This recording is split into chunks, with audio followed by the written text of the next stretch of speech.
Saludos muy cordiales, soy Ronald Bracho y este es tu programa Café y Converso. Hoy vamos a conversar sobre un tema actual, controversial en el ámbito de la literatura y nos estamos refiriendo específicamente a la literatura fantástica. Queremos hablar con alguien que es una autoridad en materia de literatura fantástica, ha escrito en ese ámbito, ha hecho sus reseñas, ha escrito también algunos artículos para su página web. Es Lorena Grande.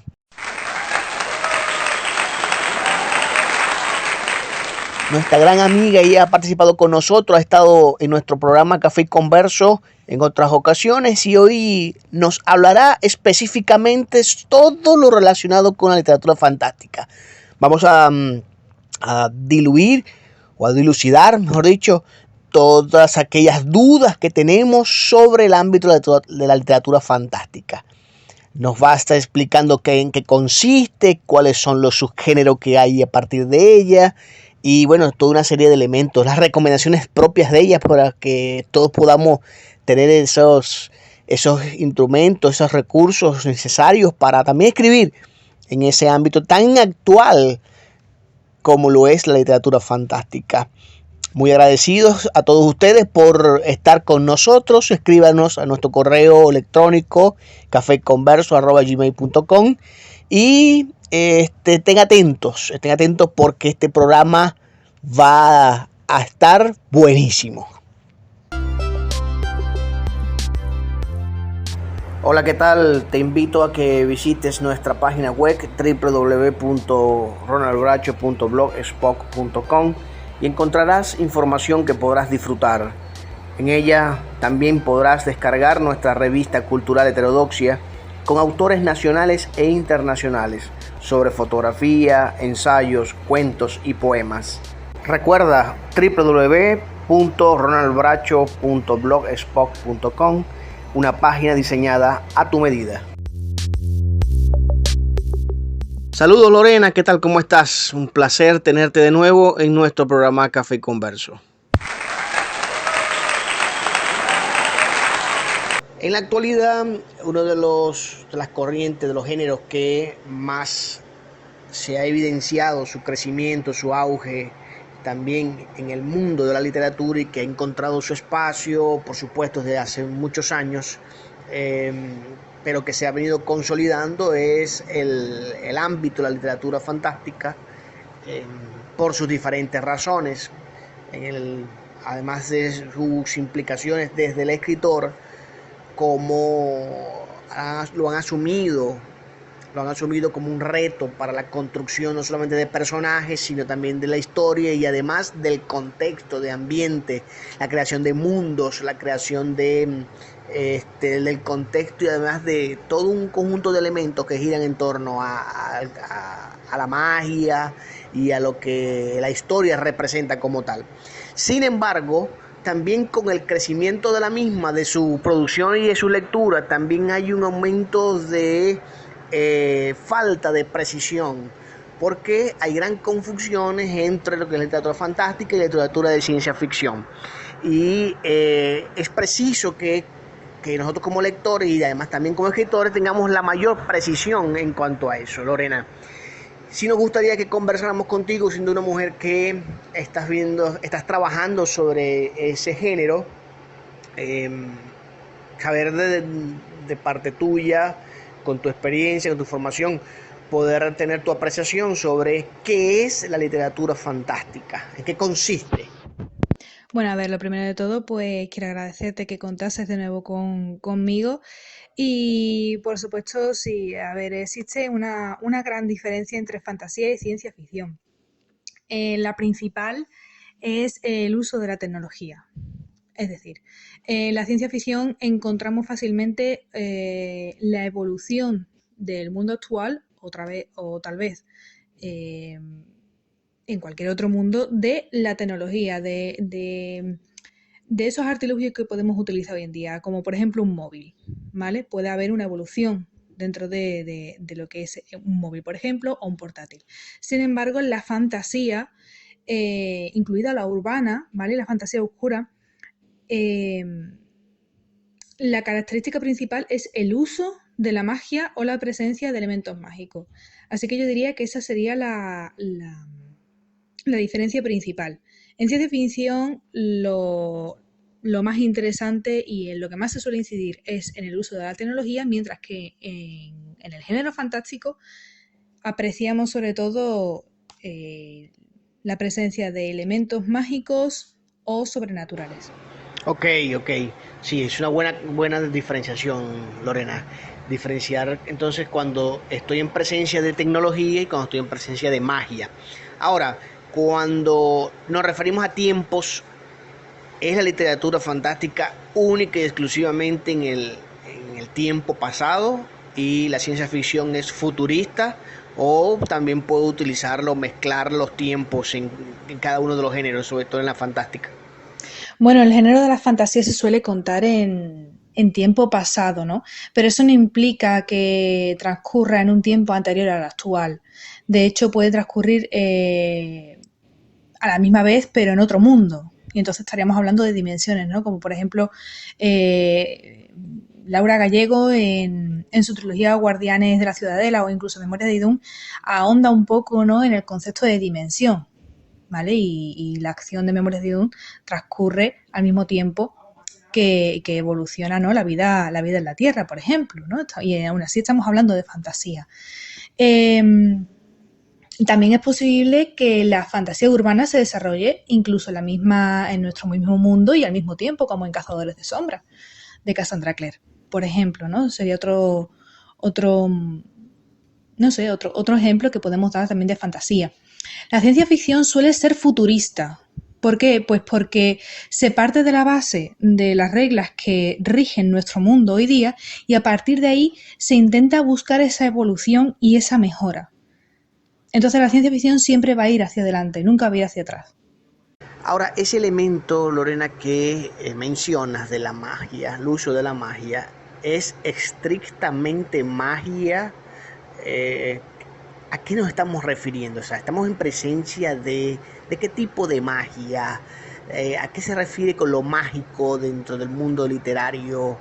¿Está relacionado con el tema esotérico, religioso, o nos referimos a otra forma de entender lo mágico? Esta es una pregunta realmente compleja. Voy a intentar resumir un poco realmente lo que es el concepto de magia, ¿no?, dentro de la fantasía.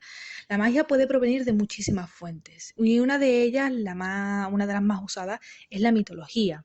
La mitología nórdica, mitología pues griega, mitología romana, mitología asiática.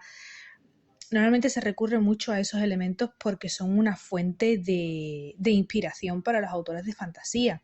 También se puede entender la magia, como comentas, como algo esotérico, hablando de los 4 elementos, de sus variantes, que es un aspecto en el que, por ejemplo, yo uso mucho, ¿no? El tema de los 4 elementos, las variantes, su influencia en la naturaleza. Eso también es algo que se encuentra.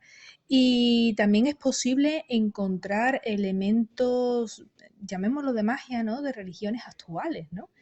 Que, bueno, eso ya depende del criterio del autor utilizarlo de una manera o de otra. Pero sí que es verdad que se puede entender magia como algo muy, muy amplio, ¿no? Puede provenir de muchísimas fuentes, aunque las principales, como comento, pues suelen ser esas, ¿no? Ay, quisiera añadir que está en el autor tener esa capacidad de utilizar algo que ya existe para convertirlo en algo totalmente diferente, totalmente nuevo.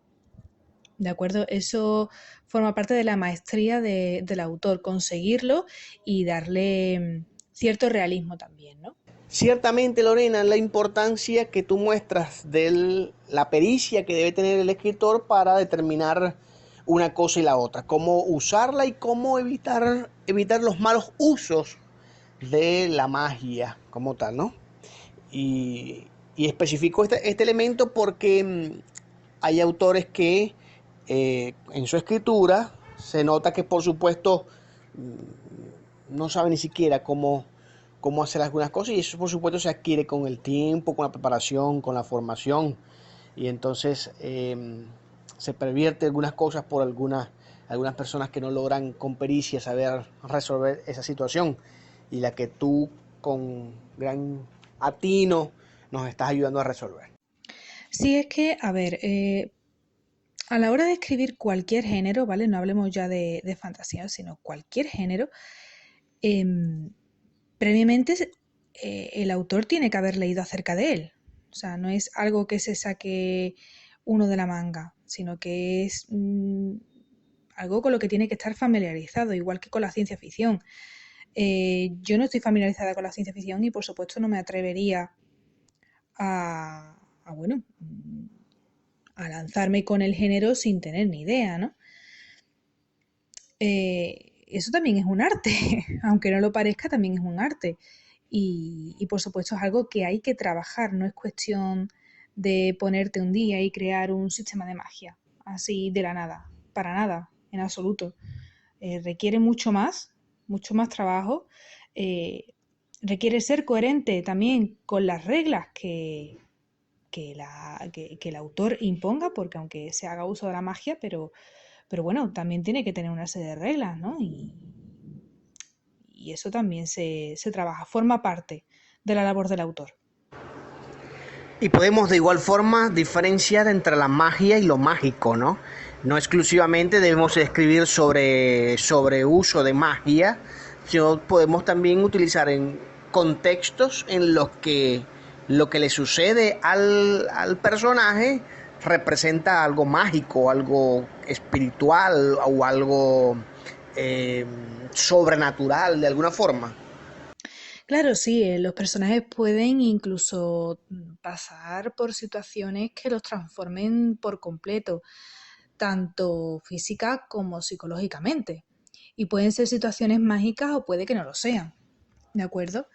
Eh, a ver, así un ejemplo no es de literatura, pero bueno, también tiene su parte literaria, ¿no? La historia de la leyenda de Zelda, que ayer cumplió 36 años, pues resulta en que el personaje, a lo largo de las diferentes historias que se le van dando, en una de ellas concretamente sufre una metamorfosis física debido a la magia.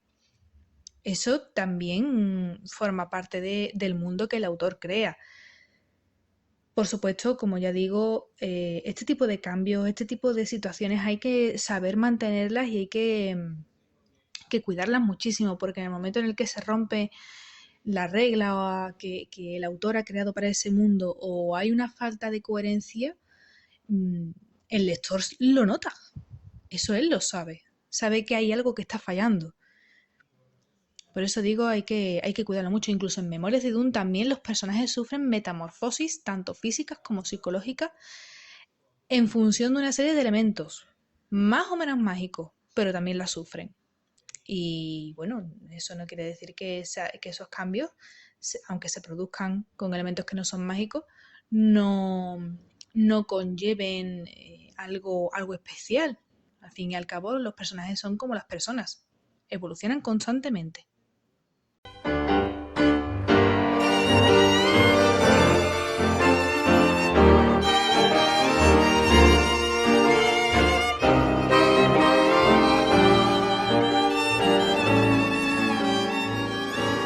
En el libro de Bestiario de Julio Cortázar, ese gran escritor argentino que publicó ese libro para 1951, él, su primer libro, por cierto, de cuentos, ¿no? Allí publica varios que tienen que ver con varios cuentos relacionados con el tema fantástico y que es muy conocido en el ámbito. Casa Tomada, por ejemplo, Lejana y mismo Bestiario. Aunado también al cuento del Omnibus. Me encanta mucho porque Omnibus y Casa Tomada siempre te mantiene un suspenso. Estás al filo de la silla, pendiente del libro, ver qué es lo que representa, qué viene a continuación, ¿no? Y tiene también todo un ambiente de suspenso y de misterio. Qué es lo que está sucediendo con el personaje. Y eso también puede servirnos como ejemplo para lo que es la literatura fantástica ¿Y qué te parece a ti? O sea, ¿cuál es tu opinión? Pues creo que es algo súper acertado, ¿vale? O sea, Cortázar ahí hace gala de un arte, ¿no? Que es mantener la atención del lector. Y eso ya no forma parte únicamente de la fantasía o tal vez del suspenso del thriller, ¿no? Sino que debería mantenerse en todos los géneros. Atraer y, y mantener a un lector enganchado a la historia es algo muy complejo. Hay muchos mecanismos para hacerlo, ¿vale? La fantasía también los hay, por supuesto. Como jugar, por ejemplo, con la situación de los personajes, con el peligro al que se enfrenten, con los secretos que vayan a descubrir, lo que sea, ¿no? Pero es algo que sin duda, para mí al menos, es fundamental. Si a mí un libro no consigue engancharme, yo no sigo leyendo. Y aquí hablo como lectora y no como escritora. Entonces, al menos en mi caso, yo me esfuerzo muchísimo en mantener el interés del lector, en enganchar bien una escena con la otra, que eso es igual de importante, y, y jugar también un poquito, ¿por qué no?, con las emociones, ¿no?, de quien esté leyendo la historia, que se sienta parte de ella, que se vea dentro de esos conflictos y de esas situaciones, ¿no? Y en el género fantástico hay varios subgéneros. ¿Cuáles nos contarías? Pues a ver, podemos encontrar la fantasía urbana, la fantasía oscura, la alta fantasía o fantasía épica, y la baja fantasía. También se puede llegar a introducir dentro de este mismo género el realismo mágico, ¿de acuerdo? Ejemplos pues de fantasía urbana, como he comentado antes, Cazadores de Sombras sería uno de ellos. Realismo mágico, pues cualquier cuento, ¿de acuerdo? Caperucita Roja, Blancanieves, ¿vale? Em, de fantasía épica o alta fantasía, no hay mejor ejemplo que El Señor de los Anillos, que es mundialmente conocido, ¿no? Em, También, bueno, en baja fantasía podemos llegar a introducir Harry Potter, pero no porque la fantasía sea mala, sino porque se da tanto en el mundo mágico como en el mundo muggle, ¿no? Entonces, como que combina un aspecto y otro. Y aún así, el mundo mágico contiene elementos del mundo muggle, entonces estamos hablando de baja fantasía. Cada subgénero tiene sus peculiaridades, hay historias en todos ellos que merecen la pena y evidentemente ninguno es mejor que otro. Lo que sí es cierto que la alta fantasía suele ser mucho más compleja porque requiere un world building, una creación de mundo muy profunda, ¿no? Y contiene muchísimos más detalles a lo mejor que en cualquier otro subgénero de la fantasía. Pero en sí todos son igual de válidos y hay historias, como digo, que son magníficas en cada uno de los subgéneros. ¿Y cómo poder trabajar el romance en la literatura fantástica? Bueno, aquí hay que tener mucho cuidado, ¿no? Porque si estamos trabajando el género de la fantasía, el romance no puede nunca solapar la trama fantástica. Eso nunca, porque entonces ya estaríamos hablando de fantasía romántica o de romántica fantástica, que es otro subgénero que está en auge últimamente y se le considera también parte de la fantasía, ¿no? O de la romántica en función del, de la importancia que tenga cada género, ¿no? Por eso digo que si estamos trabajando una historia de fantasía, el romance puede aparecer, evidentemente, si el autor quiere, pero no puede ocupar eh, la trama principal ni puede ser protagonista. ¿De acuerdo? Evidentemente, claro que se pueden dar en relaciones románticas, ¿no? Y a mí particularmente pues me encanta y yo lo uso, ¿no? Pero sí que es verdad que siempre intento mantenerlo en un segundo plano, ¿no? O que sea un complemento de lo que ocurre en la trama principal. Para ir finalizando, Lorena, ¿qué nos recomiendas para comenzar nosotros a escribir en ese género literario? Pues como siempre comento, leer mucha fantasía y evidentemente que te guste. Si vas a estar trabajando un género con el que no te sientas a gusto, es mejor que dejes la historia a un lado porque no vas a conseguir el efecto que estás buscando, ni vas a conseguir que el lector se enganche ni que le guste. Entonces, sobre todo leer y amar la fantasía, ¿no? Y evidentemente puede parecer un poco absurdo, pero aunque digamos que está casi todo inventado, ¿no? Que ya hay pocos elementos que puedan llegar a ser originales, no perder la fe. Es decir, que si hay un elemento mágico o hay algún asunto eh, que al escritor le gustaría tratar, que lo haga. Le puede dar una vuelta de tuerca, puede convertirlo en algo original. Que ya existe Jormungar, por ejemplo, en la mitología nórdica, bueno, le puede dar una vuelta a esa serpiente gigante que rodea el mundo, por ejemplo. Que no se rinda, que trabaje las ideas que tenga y evidentemente que crea en sí mismo, ¿no? Eso es primordial si se quiere sacar una novela adelante. Nos complace enormemente haber tenido en nuestro programa Café Converso tocando este tema tan actual sobre la literatura fantástica y darnos tu experiencia, tu formación en ese sentido, ¿no?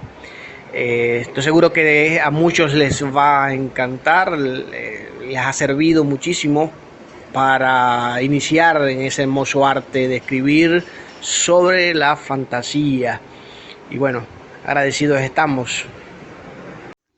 Lo mismo digo, siempre es un placer volver y aquí estamos para, bueno, cuando queráis contar conmigo, cuando queráis tratar cualquier tema de la literatura, aquí estoy disponible para vosotros y por supuesto os recibo con los brazos abiertos. Muchas gracias a todos por habernos acompañado en nuestro programa Café y Converso y disfrutar de nuestra programación. Recuerden, envíen sus comentarios a nuestro correo electrónico cafeconverso@gmail.com y visitar nuestra página web www.ronaldbracho.blogspot.com. Allí podrán conseguir más información sobre este y otros programas.